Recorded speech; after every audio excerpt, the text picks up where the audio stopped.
economic hitmen really have been the ones responsible for creating this first truly global empire. And we work many different ways.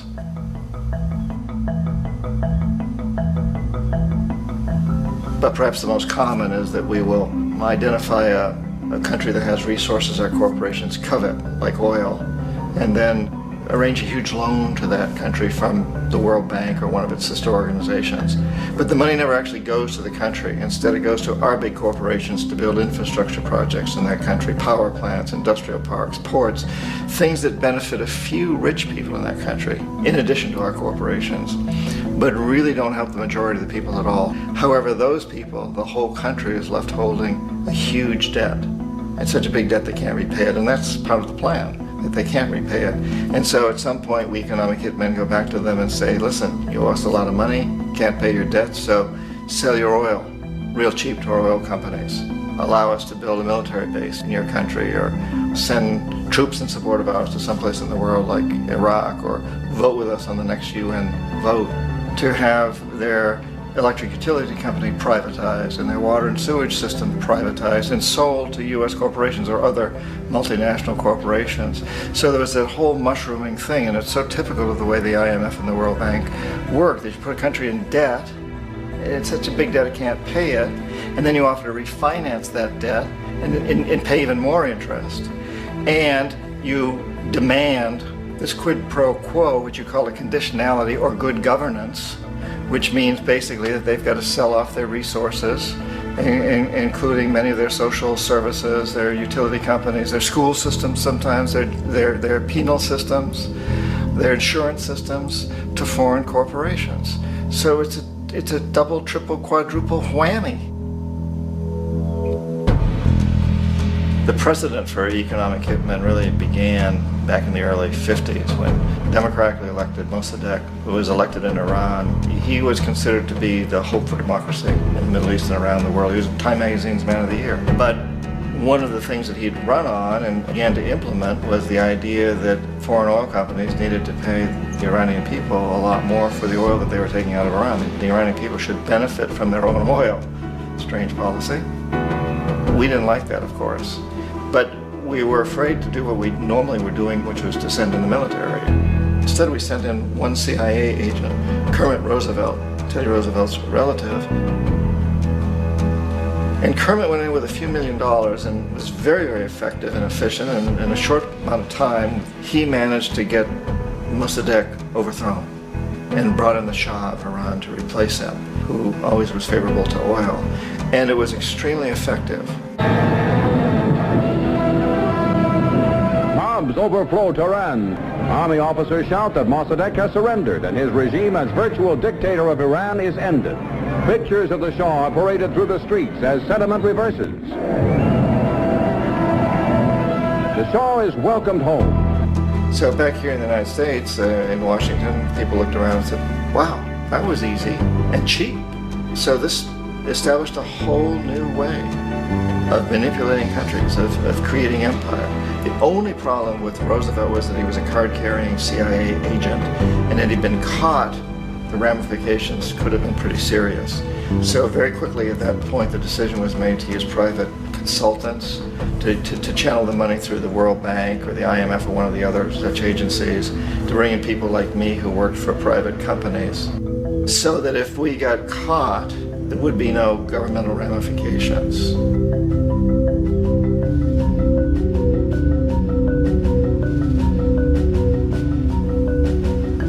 When Arbenz became president of Guatemala, the country was very much under the thumbs of United Fruit Company, the big international corporations. And Arbenz ran on this ticket that says, you know, we want to get the land back to the people. And once he took power, he was implementing policies that would do exactly that, give land rights back to the people. United Fruit didn't like that very much. And so they hired a public relations firm, launched a huge campaign in the United States to convince the United States people, the citizens of the United States, and the press of the United States, and the Congress of the United States, that Arbenz was a Soviet puppet, and that if we allowed him to stay in power, the Soviets would have a foothold in this hemisphere, and that at that point in time was a huge fear on everybody's mind, the Red Terror, the Communist Terror. And so, to make a long story short, Out of this public relations campaign came a commitment on the part of the CIA and the military to take this man out.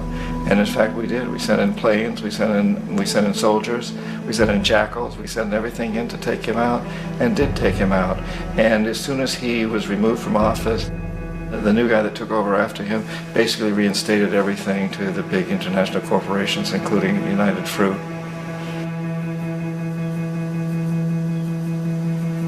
Ecuador for many, many years had been ruled by pro-US dictators, often relatively brutal.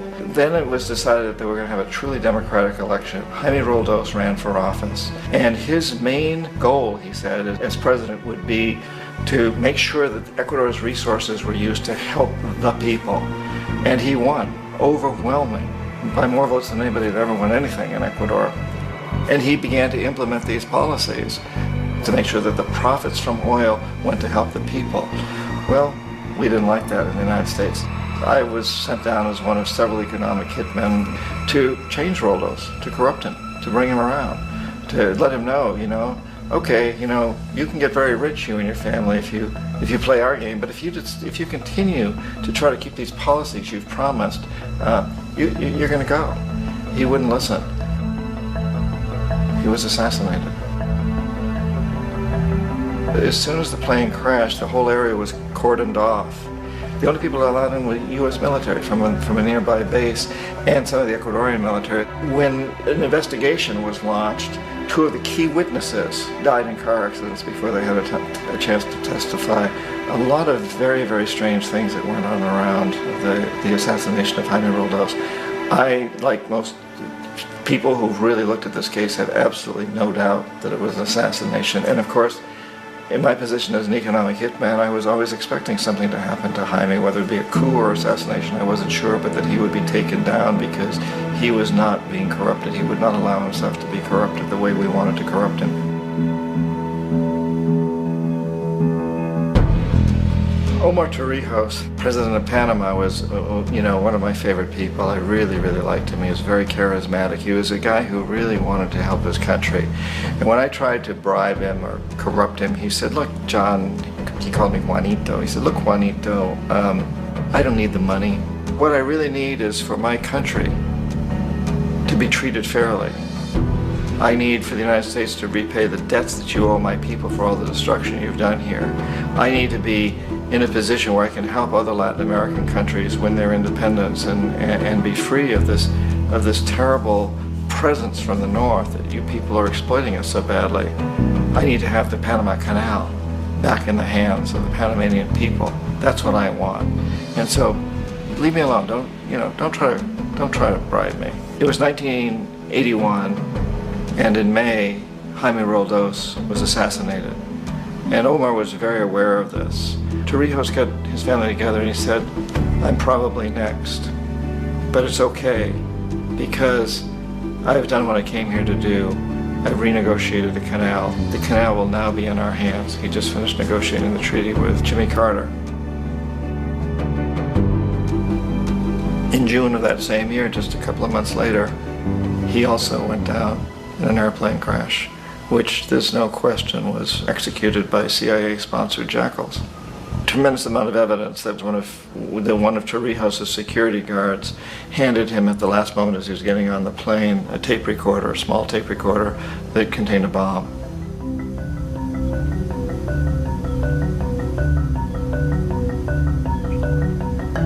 It is interesting to me how this system has continued pretty much the same way for years and years and years, except the economic hitmen have got better and better and better.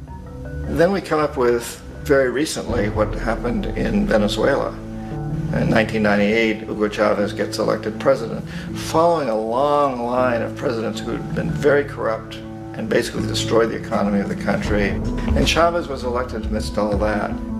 Chavez stood up to the United States, and he's done it primarily demanding that Venezuelan oil be used to help the Venezuelan people. Well, we didn't like that in the United States. So in 2002, a coup was staged, which there's no question in my mind, and most other people's minds, that the CIA was behind that coup.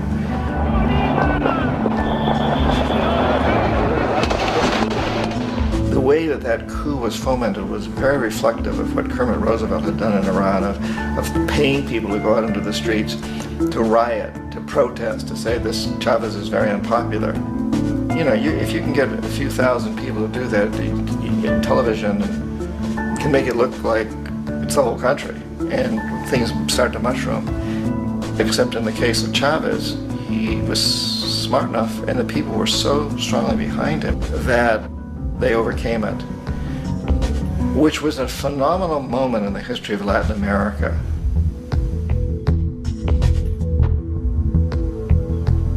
Iraq actually is a perfect example of the way the whole system works. So we economic hitmen are the first line of defense. We go in and we try to corrupt governments and get them to accept these huge loans, which we then use as leverage to basically own them. If we fail, as I failed in Panama with Omar Torrijos and in Ecuador with Jaime Roldos, men who refuse to be corrupted, then the second line of defense is we send in the jackals. And the jackals either overthrow governments or they assassinate. And once that happens, when a new government comes in, and boy, it's going to toe the line, because the new president knows what will happen if he doesn't. In the case of Iraq, both of those things failed. Economic hitmen were not able to get through to Saddam Hussein. We tried very hard. We tried to get him to accept a deal very similar to what the House of Saud had accepted in Saudi Arabia, but he wouldn't accept it. And so the jackals went in to take him out. They couldn't do it. His security was very good.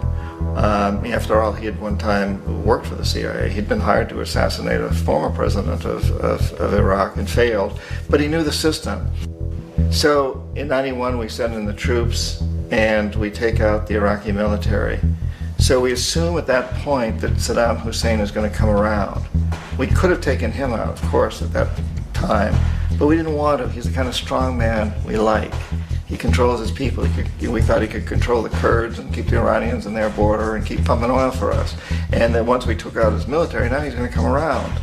So the economic hitmen go back in the 90s without success. If they'd had success, he'd still be running the country. We'd be selling him all the fighter jets he wants and everything else he wants. But they couldn't, they didn't have success. The jackals couldn't take him out again, so we sent the military in once again, and this time we did the complete job and took him out, and in the process created for ourselves some very, very lucrative construction deals. We had to reconstruct a country that we'd essentially destroyed, which is a pretty good deal if you own construction companies, big ones. So, you know, Iraq shows the three stages. The economic hitmen failed there, the jackals failed there, and as a final measure, the military goes in. And in that way, we've really created an empire, but we've done it very, very subtly. It's clandestine. All the empires of the past were built on the military, and everybody knew they were building them. So the British knew they were building them, the French, the Germans, the Romans, the Greeks. And they were proud of it, and they always had some excuse like spreading civilization, spreading some religion, something like that, but they knew they were doing it. We don't. The majority of the people in the United States have no idea that we're living off the benefits of a clandestine empire, that today there's more slavery in the world than ever before. And then you have to ask yourself, well, if it's an empire, then who's the emperor? Obviously, our presidents of the United States are not emperors. An emperor is someone who's not elected, doesn't serve a limited term, and doesn't report to anyone, essentially. So you can't classify our presidents that way. But we do have what I consider to be the equivalent of the emperor, and it's what I call the corporatocracy.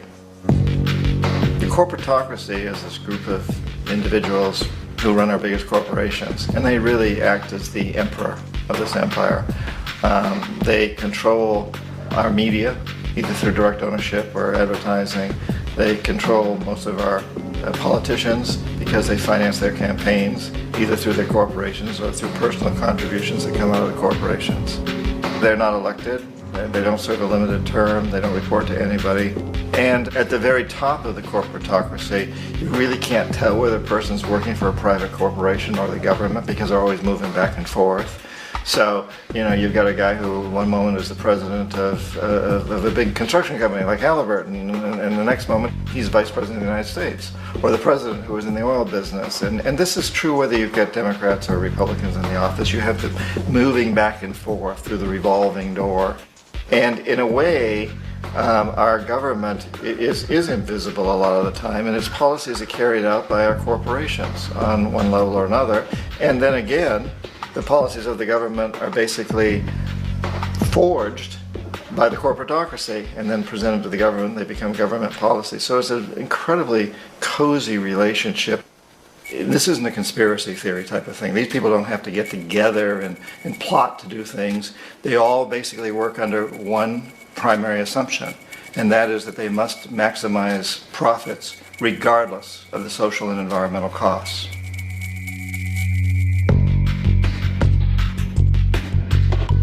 This process of manipulation by the corporatocracy through the use of debt, bribery, and political overthrow is called globalization.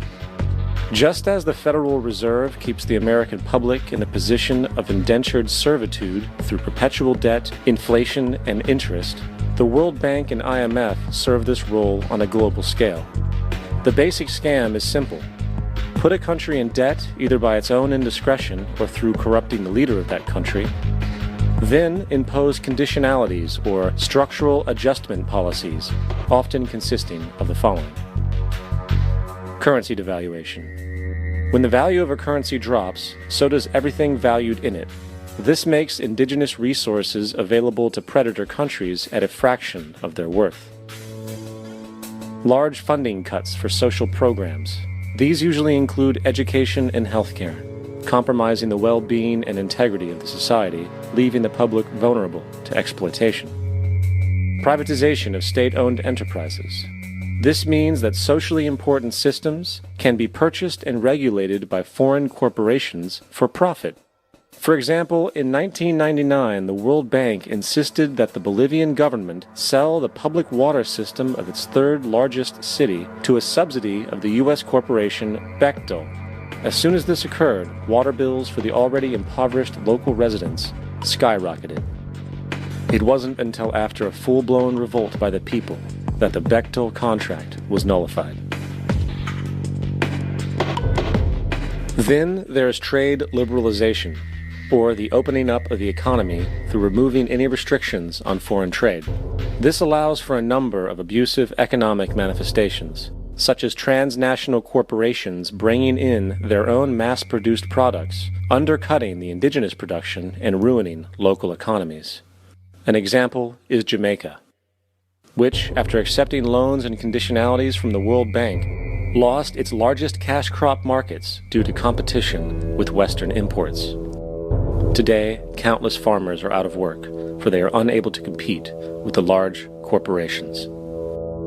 Another variation is the creation of numerous seemingly unnoticed, unregulated, inhumane sweatshop factories, which take advantage of the imposed economic hardship. Additionally, due to production deregulation, environmental destruction is perpetual, as a country's resources are often exploited by the indifferent corporations while outputting large amounts of deliberate pollution. The largest environmental lawsuit in the history of the world today is being brought on behalf of 30,000 Ecuadorian Amazonian people against Texaco, which is now owned by Chevron. So today it's against Chevron, but for activities conducted by Texaco. They estimated to be more than 18 times what the Exxon Valdez dumped into the coast of Alaska. In the case of Ecuador, it wasn't an accident. The oil companies did it intentionally. They knew they were doing it to save money out there rather than arranging for a proper disposal. Furthermore, a cursory glance at the performance record of the World Bank reveals that the institution, which publicly claims to help poor countries develop and alleviate poverty, has done nothing but increase poverty and the wealth gap, while corporate profits soar. In 1960, the income gap between the fifth of the world's people in the richest countries versus the fifth in the poorest countries was 30 to 1. By 1998, it was 74 to 1. While global GNP rose 40% between 1970 and 1985, those in poverty actually increased by 17%. While from 1985 to 2000, those living on less than $1 a day increased by 18%. Even the Joint Economic Committee of the U.S. Congress admitted that there is a mere 40% success rate of all World Bank projects. In the late 1960s, the World Bank intervened in Ecuador with large loans. During the next 30 years, poverty grew from 50% to 70%. Under or unemployment grew from 15 to 70%. Public debt increased from 240 million to 16 billion, while the share of resources allocated to the poor went from 20% to 6%. In fact, by the year 2000, 50% of Ecuador's national budget had to be allocated for paying its debts. It is important to understand the World Bank is, in fact, a U.S. bank, supporting U.S. interests. For the United States holds veto power over decisions, as it is the largest provider of capital. And where did it get this money? You guessed it. It made it out of thin air through the fractional reserve banking system. Of the world's top 100 economies, as based on annual GDP, 51 are corporations, and 47 of that 51 are U.S.-based. Walmart, General Motors, and Exxon are more economically powerful than Saudi Arabia, Poland, Norway, South Africa, Finland, Indonesia, and many others. And as protective trade barriers are broken down, currencies tossed together and manipulated in floating markets, and state economies overturned in favor of open competition and global capitalism, the empire expands. You get up on your little 21-inch screen and howl about America and democracy. There is no America. There is no democracy. There is only IBM and ITT and AT&T and DuPont, Dow, Union Carbide, and Exxon. Those are the nations of the world today. What do you think the Russians talk about in their councils of state? Karl Marx? They get out their linear programming charts, statistical decision theories, minimax solutions, and compute the price-cost probabilities of their transactions and investments, just like we do. We no longer live in a world of nations and ideologies, Mr. Beale. The world is a college of corporations, inexorably determined by the immutable bylaws of business. The world is a business, Mr. Beale.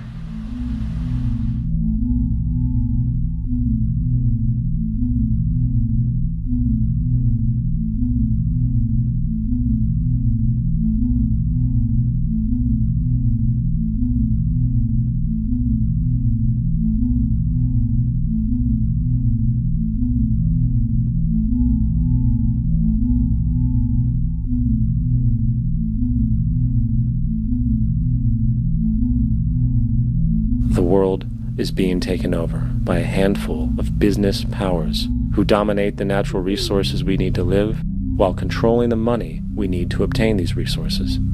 The end result will be world monopoly, based not on human life, but financial and corporate power. And as the inequality grows, naturally more and more people are becoming desperate.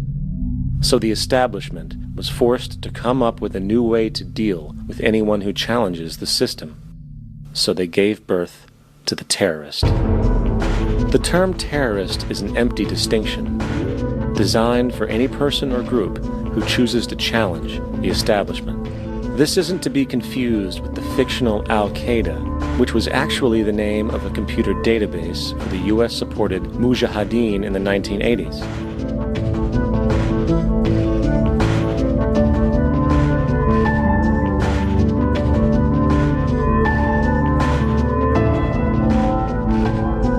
In 2007, the Department of Defense received $161.8 billion for the so-called global war on terrorism. According to the National Counterterrorism Center, in 2004, roughly 2,000 people were killed internationally due to supposed terrorist acts. Of that number, 70 were American. Using this number as a general average, which is extremely generous, It is interesting to note that twice as many people die from peanut allergies a year than from terrorist acts. Concurrently, the leading cause of death in America is coronary heart disease, killing roughly 450,000 each year. And in 2007, the government's allocation of funds for research on this issue was about $3 billion. This means that the U.S. government in 2007 spent 54 times the amount for preventing terrorism than it spent for preventing a disease which kills 6,600 times more people annually than terrorism does. Yet, as the name terrorism and Al-Qaeda are arbitrarily stamped on every news report relating to any action taken against U.S. interests, the myth grows wider. In mid-2008, the U.S. Attorney General actually proposed that the U.S. Congress officially declare war against the fantasy. Not to mention, as of July 2008, there are now over 1 million people currently on the U.S. terrorist watch list. These so-called counterterrorism measures, of course, have nothing to do with social protection, and everything to do with preserving the establishment amongst the growing anti-American sentiment both domestically and internationally, which is legitimately founded on the greed-based corporate empire expansion that is exploiting the world. The true terrorists of our world do not meet at the docks at midnight or scream Allah Akbar before some violent action. The true terrorists of our world wear $5,000 suits and work in the highest positions of finance, government, and business. So, what do we do? How do we stop a system of greed and corruption that has so much power and momentum? How do we stop this aberrant group behavior which feels no compassion for, say, the millions slaughtered in Iraq and Afghanistan, so the corporatocracy can control energy resources and opium production for Wall Street profit?